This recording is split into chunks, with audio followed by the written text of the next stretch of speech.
Hello and welcome to the Ignite Desire Education YouTube channel. आज की video में मैं बात करूंगा रिन्यूएबल एनर्जी के बारे में। इससे पहले अगर आप इस चैनल पर नए हो और अभी तक आपने इस चैनल को सब्सक्राइब नहीं किया हो तो सब्सक्राइब कर लें, क्योंकि हम एजुकेशनल वीडियोस को लगातार अपने चैनल पे पोस्ट करते रहते हैं। आज का टॉपिक है रिन्यूएबल एनर्जी। रिन्यूएबल एनर्जी अर्थात ऐसी एनर्जी जिसके असीमित मात्रा में संसाधन वातावरण में मौजूद। रिन्यूएबल एनर्जी हमें रिन्यूएबल रिसोर्सेज जैसे सनलाइट, विंड, रेन और टाइड्स के एट्सेट्रा के थ्रू प्राप्त होती है। यानी कि ये इन रिसोर्सेज के थ्रू ही हमें रिन्यूएबल एनर्जी प्राप्त होती है। रिन्यूएबल एनर्जी डायरेक्टली या इनडायरेक्टली हमें सन से ही प्राप्त होती है। मोस्ट ऑफ रिन्यूएबल एनर्जी की कॉस्ट काफ़ी कम आती है। इसके अलावा ये काफ़ी क्लीन एनर्जी होती है, यानी इससे ग्रीन हाउस इफ़ेक्ट कम ना के बराबर होता है।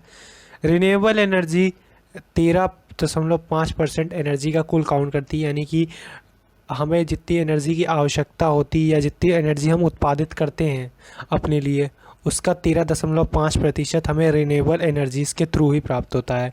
और जबकि इलेक्ट्रिसिटी सप्लाई का 22% हमें रिन्यूएबल एनर्जी के थ्रू प्राप्त होता है। अब बात करते हैं टाइप्स ऑफ रिन्यूएबल एनर्जी के बारे में, यानी कि रिन्यूएबल एनर्जी कितने प्रकार की होती है। फर्स्ट तो है solar energy, second wind energy, third hydro electric energy, fourth geothermal, ocean energy, hydro power and biomass energy. तो इतने सोर्सेज होते हैं रिन्यूएबल एनर्जी के। First of all let's we talk about solar energy. Solar energy sunlight या solar से निकलने वाली heat के थ्रू प्राप्त की जाती है। सोलर एनर्जी को डायरेक्ट इलेक्ट्रिक में कन्वर्ट करने के लिए फोटोवोल्टिक सिस्टम का यूज़ किया जाता है। सोलर एनर्जी के थ्रू हमें 1 घंटे में इतनी एनर्जी प्राप्त हो सकती है।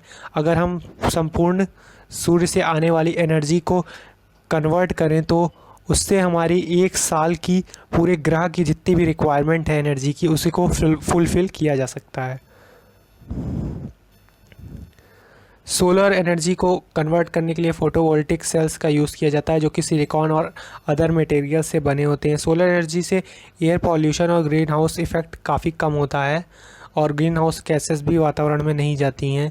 इसका बहुत ही कम इन्वायरमेंटल इम्पैक्ट पड़ता है। About next kind of energy यानी विंड एनर्जी। विंड एनर्जी एक क्लीन एनर्जी का सोर्स है, यानी कि इसके थ्रू किसी भी प्रकार का कोई भी पॉल्यूशन नहीं होता अन्य ऊर्जा के स्रोतों की तरह। इसमें इलेक्ट्रिसिटी को प्रोड्यूस करने के लिए विंड एनर्जी का यूज़ किया जाता है, जिनमें टरबाइंस लगे होते हैं जो कि जनरेटर को ड्राइव करते हैं और इसके थ्रू एनर्जी प्रोड्यूस होती है। ये अधिकतर ऐसी जगहों पे लगाया जाता है जहाँ काफ़ी तेज़ हवाएं चलती हैं, जिसके थ्रू टरबाइंस मूव होते हैं विंड एनर्जी से और एनर्जी प्रोड्यूस होती है।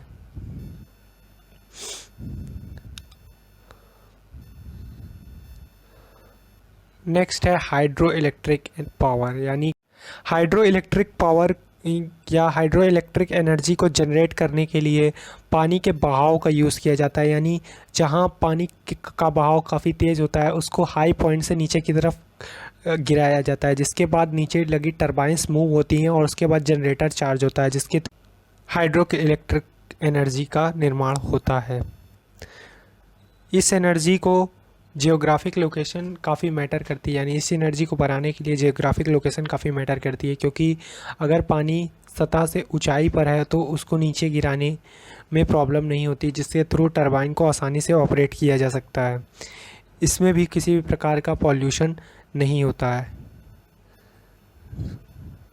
नेक्स्ट है हमारी जियोथर्मल एनर्जी। जियोथर्मल एनर्जी यानी भूतापीय ऊर्जा, जैसा कि नाम से ही स्पष्ट हो रहा है कि इसमें धरती की गर्मी या ऊष्मा या तापमान का उपयोग ऊर्जा के रूप में किया जाता है। इसका प्रमुख उदाहरण गर्म पानी की झील, यानी जो स्वतः ही गर्म पानी की झील होती है वो धरती के अंदर किसी ऊष्मा या तापमान के कारण उत्पन्न होती है। तो ये सिर्फ एक कॉमन एग्जांपल है। इसके अलावा पंपिंग कूल वाटर सिस्टम भी जियोथर्मल एनर्जी का एक एग्जांपल है। इसमें भी किसी भी प्रकार का एयर पॉल्यूशन नहीं होता और इसके थ्रू पानी को गर्म या ठंडा करने में काफ़ी आसानी होती है। इसका उपयोग बिल्डिंग्स में को भी गर्म और ठंडा करने के लिए किया जाता है।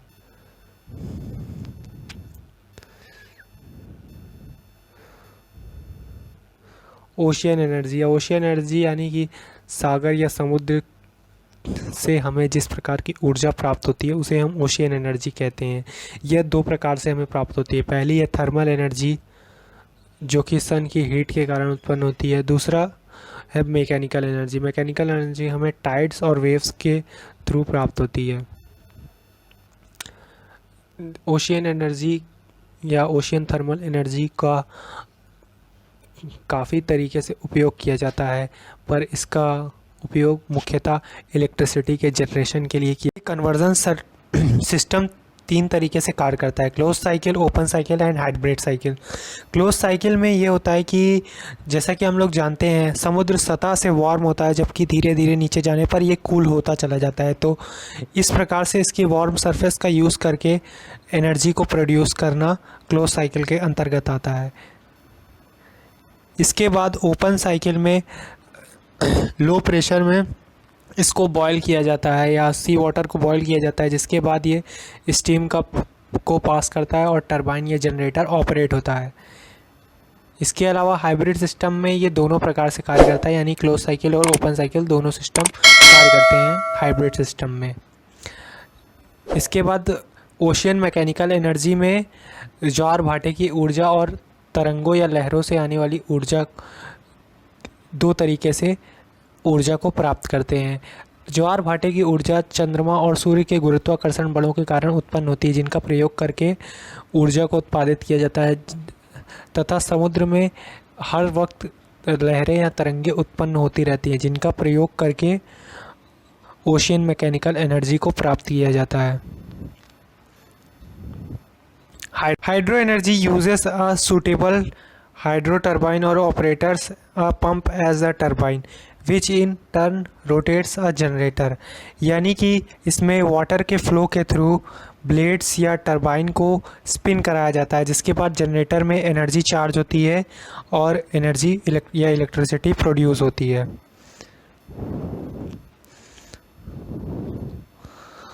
Biomass energy. बायोमास एनर्जी जैसे कि नाम से स्पष्ट है कि इसमें बायोमास एनर्जी, यह एनर्जी काफ़ी महत्वपूर्ण एनर्जी है, क्योंकि इसमें हम जानवरों और पेड़ पौधों के वेस्टेज के थ्रू एनर्जी का उत्पादन करते हैं, तथा ये अपशिष्ट प्रबंधन के तहत भी आता है, जिससे कि हम कूड़े कचरे का निवारण एक सही ढंग से कर पाते हैं। स्वीडन में वो अपने देश के 99% एनर्जी को कूड़े कचरे के थ्रू उत्पादित करते हैं, जो कि एक लाजवाब आंकड़ा है।